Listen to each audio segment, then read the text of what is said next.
محمد رسول اللہ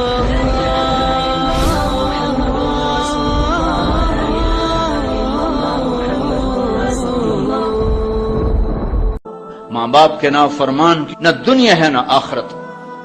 ایک صحابی ہے، یا رسول اللہ میرا باپ نا میری کمائی میں سے خرچ کرتا، مجھ سے پوچھتا ہی نہیں، اور شرعاً قانوناً اگر میری کمائی میرے باپ کی جو کمائی ہے یا زمین ہے جائیداد ہے اس سے الگ میں نے اپنی محنت سے کوئی کمائی کی ہے، وہ میری ذاتی چیز ہے، قانوناً میرے باپ کو بھی پوچھنا چاہیے کہ بیٹا یہ تمہاری چیز میں لے سکتا ہوں، یہ پیسہ میں استعمال کر سکتا ہوں، قانون یہ ہے۔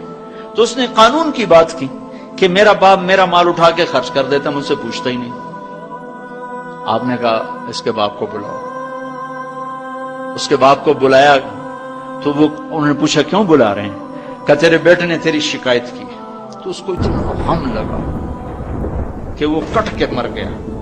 اور عرب کی شاعری تو پھر پوری دنیا میں مشہور ہے، آج بھی مشہور ہے۔ تو اس نے دل ہی دل میں کوئی شعر کہے، درد بھرے دکھ بھرے، اور وہ انہی شعر کو اپنی زبان سے نہیں دل ہی دل میں کہتا کہتا دربار رسالت میں مسجد میں پہنچا تو جبریل پہلے آ چکے تھے۔ کہنے لگے یا رسول اللہ، اللہ تعالیٰ فرما رہے ہیں کہ آپ اس سے کہیں کہ پہلے وہ شعر سنا جو تیری زبان سے تو ادا نہیں ہوئے، تو تیرے رب نے عرشوں پہ سن لیے ہیں۔ آپ نے فرمایا بھائی اب تمہارا کیس سنوں گا، پہلے وہ شعر سنا جو تیری زبان سے نہیں ادا ہوئے۔ اللہ نے سنے۔ کہنے لگا یا رسول اللہ میں گواہی دیتا ہوں آپ سچے رسول ہیں، آپ کا رب بڑا طاقتور رب ہے، آپ کے رب کی قسم زبان سے ایک لفظ نہیں نکلا، دکھ بھری فریاد تھی جو دل کی دنیا میں اٹھی اور وہیں گم ہو گئی، سینے سے اٹھی اور سینے میں ہی دفن ہو گئی، اور آپ کے رب نے عرشوں پہ سن لیا۔ آپ نے کہا اچھا سنا تو صحیح میرے بھائی۔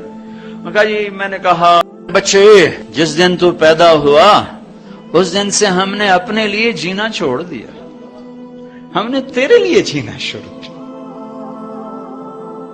گرمی سے لڑے، سردی سے لڑے، موسموں سے لڑے، حالات کے آہنی پنجوں سے رزق نکالا، جبڑوں سے رزق نکالا، جوانی کو قربان کیا، صحت کو قربان کیا، اپنے جذبات کو سلا دیا، تیرے چہرے کی ایک مسکراہٹ دیکھنے کے لیے ساری ساری رات کام کیا، سارا سارا دن کام کیا، کبھی دھوپ میں کبھی سردی میں، کبھی گرمی سے لڑا کبھی سردی سے لڑا، کبھی موسم سے لڑا کبھی بھوک سے لڑا، تجھے کھلایا خود بھوکا رہا، تجھے پلایا خود پیاسا رہا، تجھے چھاؤں میں لٹایا خود دھوپ میں بیٹھا، تجھے سکھ پہنچایا خود دکھ جھیلا۔ میری تو زندگی پھر تیرے لیے ہوگی، میں نے اپنے لیے جینا چھوڑ دیا۔ جب کبھی تو بیمار ہوا تو ساری رات میں اور تیری ماں تیرے سرانے بیٹھ کے دھڑ دھڑ دل دھڑک رہے ہوتے تھے، کہیں مر نہ جائے، کچھ ہو نہ جائے۔ ہسپتال پہنچے، ڈاکٹر کو بلاؤ، ٹیکسی بلاؤ، گاڑی بلاؤ، رکشا بلاؤ، جلدی سے ہسپتال پہنچاؤ۔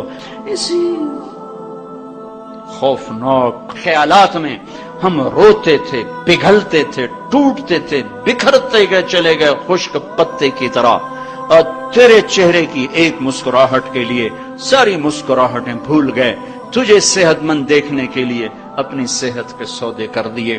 اور اس طرح ایک دن نہیں گزرا، یہ شب و روز گزرے، دن اور رات گزرے، لیل و نہار گزرے، بہار و خزاں گزری، رت بدلی، موسم بدلے، بادل اندھیری بارش آئے اور گئے، یہاں تک کہ تو پروان چڑھتا گیا، میں ڈھلتا گیا، تجھ میں جوانی میں رنگ بھرا اور بڑھاپے نے میرے سارے رنگ نوچ لیے۔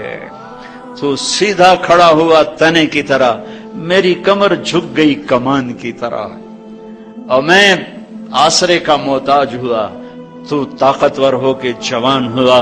پھر مجھے خیال آیا کہ میں اس کی انگلی پکڑ کے چلا، گود بٹھا کے چلا، کندھے بٹھا کے چلا، ہاتھ بٹھا کے چلا، اس کے لیے در در کی ٹھوکریں کھائیں۔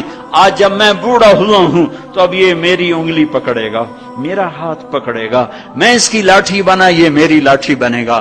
لیکن ایک دم میرے بیٹے تیری آنکھیں ماتھے پہ چڑھ گئیں، تیرے تیور بدل گئے، تو مجھے یوں دیکھنے لگا جیسے میں تیرا باپ نہیں، میں تیرا نوکر ہوں. تو میں نے اپنی زندگی کو جھٹلا دیا اور میں نے کہا میں خواب دیکھ رہا تھا کہ میں باپ ہوں. نہیں میں باپ نہیں، میں نوکر ہی ہوں، میں پڑوسی ہوں. تو اچھا میرے دوست، اگر میں پڑوسی ہوں تو پڑوسی کو بھی تو لوگ پوچھ ہی لیتے ہیں. کبھی مجھے پوچھ ہی لیتا کہ بھائی کسی چیز کی ضرورت تو نہیں، کچھ چاہیے تو نہیں. یہ اتنے درد بھرے اشعار ہیں کہ میرے تو اتنی فصاحت نہیں کہ میں اس کا ترجمہ کر سکتا، لیکن یہ وہ اشعار تھے کہ میرے نبی زار و قطار روز اور آپ پھوٹ پڑے اور آپ کی داڑھی آنسوں سے تر ہو گئی اور آپ نے اس کو گریبان سے پکڑا اور یوں جھٹکا دے کر اٹھ جا، دفع ہو جا. انت و مالک لابیک، تو باپ کے خلاف مقدمے کرتا ہے، نکل جا، تو اور تیرا سب کچھ تیرے باپ کا ہے. یہ صرف روزے شب قدر سے متعلق نہیں ہے کہ ماں باپ کا نام فرمان ہے تو اس کی شب قدر برباد ہو گئی. ماں باپ کا نام فرمان ہے تو سب کچھ برباد ہو گیا. ومد الطرف في كل النواحي سؤالك سوف يرجع بالجواب. طويل الشوق يبقى في اغترابي فقير في الحياة من الصحاب. ومن يأمنك يا ربي شكرا هديت قلبي شكرا نورت دربي شكرا يا رب شكرا يا ربي شكرا هديت قلبي